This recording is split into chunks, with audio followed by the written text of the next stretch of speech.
first sight, one would wonder why a favorite dining destination is here on the far end of a less populated street in Marikina City. Well, the owner, Louie Abad, has his reasons why he set up camp for Beefalo, his very own brand here, and a brief history of it. When we started, it used to be hot rocks. Okay? Yung hot rocks, ang concept nun was, it started out as a hole in a wall. Okay? So, ang space namin nun was only around siguro less than 25 square meters. Okay?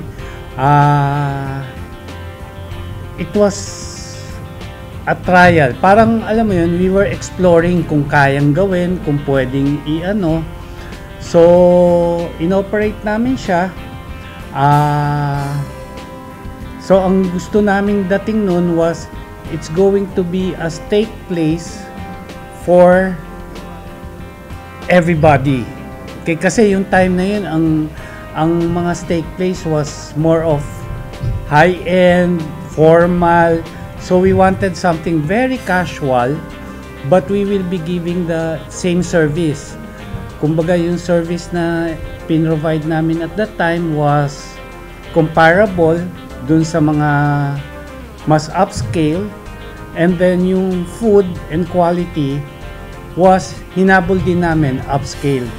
Pero ang setting niya was more of casual, sobrang casual.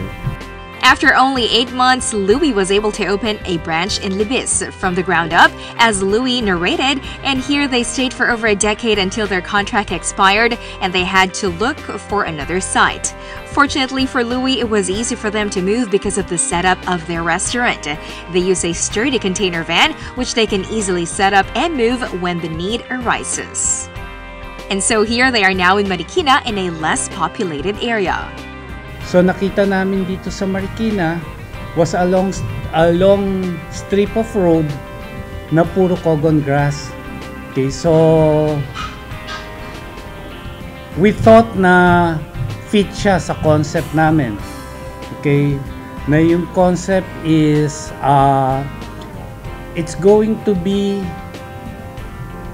a party place or a very casual dining place where we serve American comfort food in the middle of nowhere.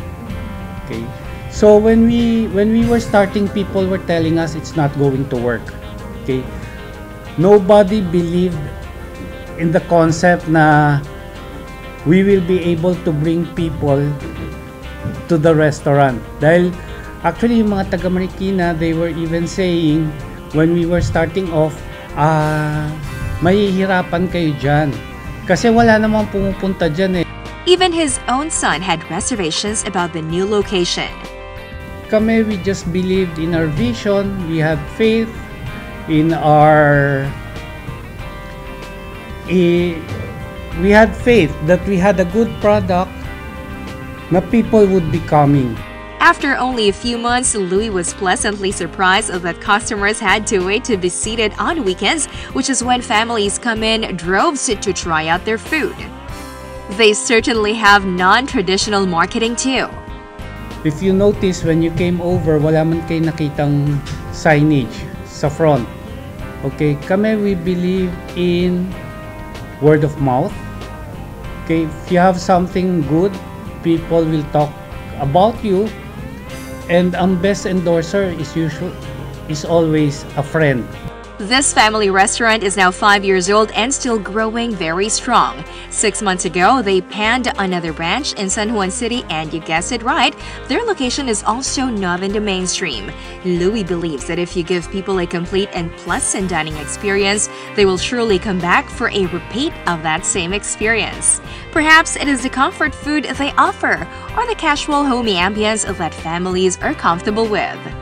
Ang flagship namin ngayon is the baby back ribs. Okay, of course the steaks. The steaks, we've been serving it for what? 13 years na, since the time of hot rocks. Steaks na siya. Now we have fried chicken and of course yung biscuit pizza. Well, let's cut to the chase. Louie very graciously prepared a feast for us. All of them their best sellers, and here it is. So here's our best sellers. Okay, what we have here is our platter. Okay, with the platter you can try all our best sellers. So what we have here is the Jack Daniel's ribs, baby back ribs, a portion of a baby back ribs, and buttermilk fried chicken. If you can't decide on what to get, the platter is your best choice because it has 3 of their best sellers already. Beefalo chicken wings.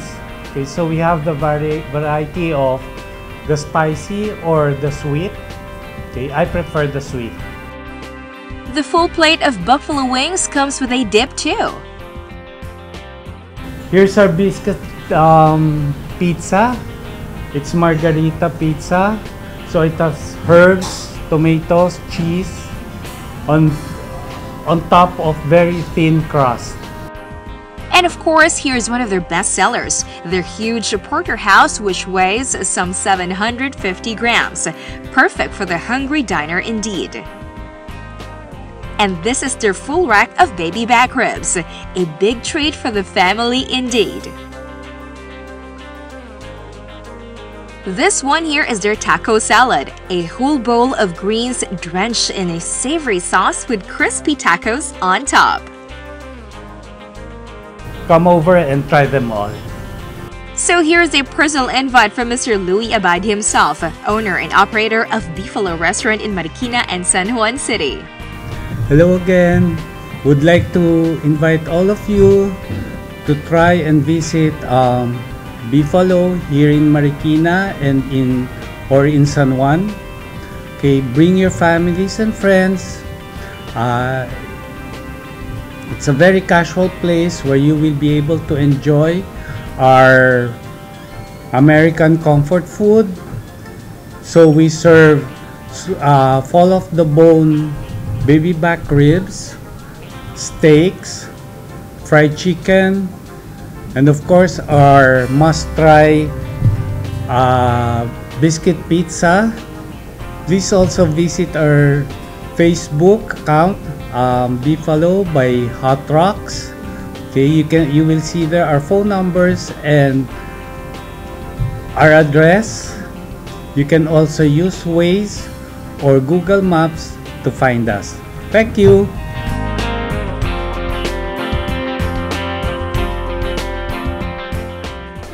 Thank you, Beefalo, for that wonderful spread, and that was this week's feature on Places.